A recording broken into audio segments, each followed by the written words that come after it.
आज से हम लोग हिंदी व्याकरण सीखते हैं। आज हम लोग स्वर वर्ण से स्टार्ट करते हैं हिंदी व्याकरण, जो कि वर्ण से ही स्टार्ट होता है। तो आज से हम लोग फर्स्ट क्लास समझेंगे स्वर वर्ण। स्वर वर्ण किसे कहते हैं और स्वर वर्ण के कितने भेद हैं। चलिए आज हम लोग स्वर वर्ण देखते हैं।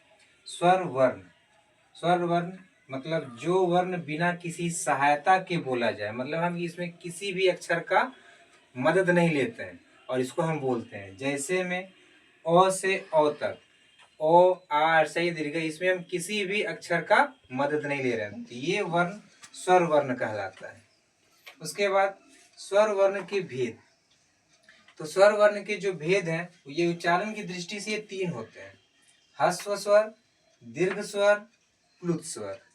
तो ह्रस्व स्वर क्या है, दीर्घ स्वर क्या है और प्लुत स्वर क्या है, इसके बारे में जानेंगे।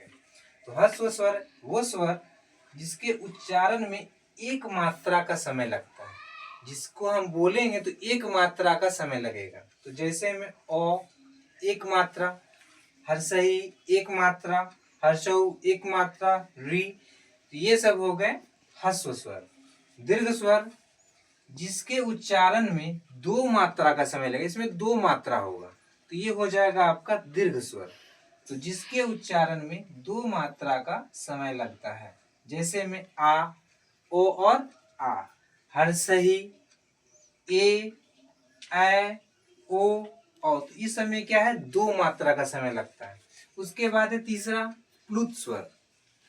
प्लुत स्वर किसे कहते हैं, तो प्लुत स्वर जो है जिसके उच्चारण में तीन मात्रा का समय लगता है। हम लोग देख लिए यहाँ पे कि ह्रस्व स्वर जिसमें एक मात्रा का समय लगा, दीर्घ स्वर जिसमें दो मात्रा का समय लगा, और प्लुत स्वर में जिसमें तीन मात्रा का समय लगेगा। यानी जैसे हे राम, तो हे राम यहाँ पे तीन मात्रा लग गया। तो ये हो गए आपके स्वर वर्ण और उसके भेद। दूसरा हम लोग व्यंजन वर्ण के बारे में समझेंगे। व्यंजन वर्ण क्या है, तो व्यंजन वर्ण वह वर्ण जो स्वर की सहायता से बोला जाता है। जैसे को और ओ, दैट मीन्स को, यानी को जो बोल रहे हैं हम इसमें स्वर की सहायता ले रहे हैं।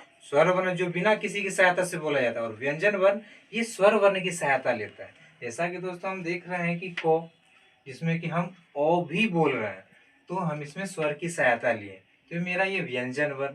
खो, खो में भी बोल रहे हैं तो खो और ओ एक साथ बोल रहे हैं, तो इसमें भी हम लोग स्वर की सहायता ले रहे हैं।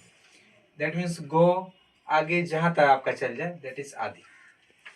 व्यंजन वर्ण को हम लोग 7 वर्गों में बांटे हैं। तो 7 वर्ग हम लोग इस तरह से कॉलम बना करके देख सकते हैं। वर्ग, अक्षर और ध्वनि। ध्वनि भी दे दिए दोस्तों कि कौन सा अक्षर कहाँ से उत्पन्न होता है। को वर्ग, को वर्ग यानी को वर्ग में कौन कौन अक्षर आते हैं हम देखेंगे। ये 7 वर्ग है, को, चो, टो, तो, को, तो अभी ये 5 है और आगे 2 अभी लिखेंगे हम। तो को वर्ग में कौन कौन आते हैं, को, खो, गो, घो, अंगो। चो वर्ग में आते हैं चो, छो, जो, झो, यो। टो वर्ग में आते हैं टो, ठो, डो, ढो, मूर्धन्त नो। तो वर्ग में आते हैं तो, थो, दो, धो, नो। और पो वर्ग में आते हैं पो, फो, बो, भो, मो। तो ये जो दोस्तों को, खो, गो, घो, अंगो, अंगो इसको हम एक लाइन से हटा दिए हैं, इसको बाद में बताएंगे कि ये क्या है। हालांकि ये को वर्ग में आता है, ये चौ वर्ग में आता है, ये टो वर्ग में आते हैं, और ये तो वर्ग में, और ये पो वर्ग में। तो को जो हम बोलेंगे तो ये उच्चारण कहाँ से होगा, तो को का जो उच्चारण होता है कंठ से, खो का भी उच्चारण होता है कंठ से, गो का भी उच्चारण होता है कंठ से, और घो का भी उच्चारण होता है कंठ से, लेकिन अंगों का उच्चारण कंठ से नहीं। इसके लिए हम अभी आगे तुरंत बताएंगे। उसी तरह से च, छ, जो, झो, इन सारे अक्षरों का जो उच्चारण है वो तालु से। तालु मतलब अपने जीभ को हम देखेंगे, मेरा जीभ कहाँ सटता है। अगर हम चो बोल रहे हैं तो मेरा जीभ ऊपर की ओर सटता है, यानी तालु में, तो ये हो गया तालु। उसी तरह से छ भी बोलेंगे तो देखेंगे अपना जीभ कहाँ सट रहा है, तो मेरा जीभ ऊपर तालु में सट रहा है। चो हो गया, छ हो गया, ज हो गया, झ हो गया। उसी तरह से टो वर्ग में टो जो बोल रहे हैं, तो टो जो बोलते हैं तो हमारे मुंह का साइड आगे की ओर हो जाता है, टो, ठो, डो, ढो। तो ये हो गया मेरा मूर्धा, यानी मुंह, मुंह से। टो ठो डो ढो हम लोग कहाँ से बोलते हैं? मुंह से बोलते हैं।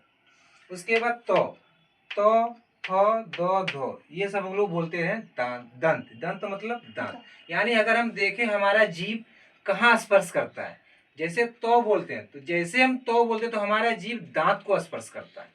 त थ कर रहा है ना, तो थ दो धो ये हो जाएगा दंत।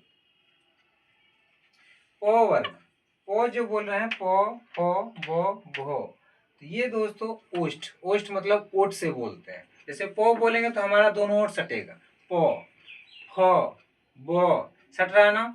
तो ये जितने भी हैं हम व्यंजन वर्ग को 7 वर्गों में बांटे हैं। अभी मैंने 5 वर्गों को बताया।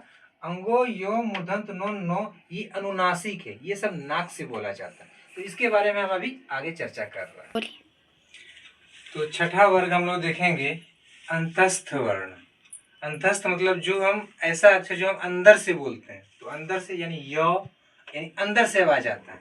र ल वो ये ऐसे वर्ण है जो अंदर से आवाज आते हैं, तो इसको हम लोग कहते हैं अंतस्थ वर्ण। और 7वां वर्ग है उष्म वर्ण। उष्म मतलब गर्मी, जिसको बोलने से गर्मी निकलती हो, तो ये वर्ड है तालप स। तालप स बोल रहे हैं तो मतलब गर्मी निकल रही। मूर्धन स बोल रहे हैं तो गर्मी निकल रही। दंत स बोल रहे हैं तो गर्मी निकल रही। उसी तरह से ह, तो ये मुंह से हम गर्मी निकाल रहे हैं ऐसे वर्णों को बोलने के लिए। तो ये वर्ण हो गए उष्म वर्ण। उसके बाद हम लोग देखेंगे वायु परिक्षेप की दृष्टि से व्यंजन वर्ण 2 प्रकार के हैं। वायु परिक्षेप मतलब हवा की दृष्टि से। अल्प प्राण, अल्प प्राण मतलब जिस वर्ण के उच्चारण में यानी जिस वर्ण को बोलने में हकार की ध्वनि उत्पन्न नहीं होती है। हकार मतलब ह की उत्पत्ति, ह का उत्पन्न नहीं होता हो। जैसे क ख नहीं, क ग अंगो च यो, इसमें ह नहीं आ रहा। अब जैसे हम महाप्राण बोलेंगे, यानी दूसरा है महाप्राण, जिन वर्णों के उच्चारण में हकार की ध्वनि होती है, इसको हम बोलेंगे तो ह जैसा वर्ड आएगा। तो हम लोग देखेंगे जैसे ख घ छ, जैसे बोले तो ह आवाज आ रहा, ह झ ठ, तो ह आवाज, यानी जिस वर्ण को बोलने में हकार की ध्वनि उत्पन्न हो उसको हम लोग कहेंगे महाप्राण। और जिस वर्ण के उच्चारण में हकार की ध्वनि उत्पन्न नहीं होगी उसको हम कहेंगे अल्पप्राण। ये हो गया वायु की दृष्टि से, मतलब हवा जिसमें नहीं आता, यानी हवा की दृष्टि से। तो हवा की दृष्टि से 2 हो गया अल्प प्राण और 1 हो गया महाप्राण। अल्प प्राण, अल्प प्राण बोलने में जिसमें हकार की ध्वनि उत्पन्न नहीं हो रही है, और जिसमें हकार की ध्वनि उत्पन्न हो रही है हो गया महाप्राण। तो दोस्तों आज का ये क्लास हम यहीं पे समाप्त करते हैं। आज का ये पहला क्लास था, स्वर वर्ण के बारे में हमने बताया और व्यंजन वर्ण के बारे में बताया। धन्यवाद।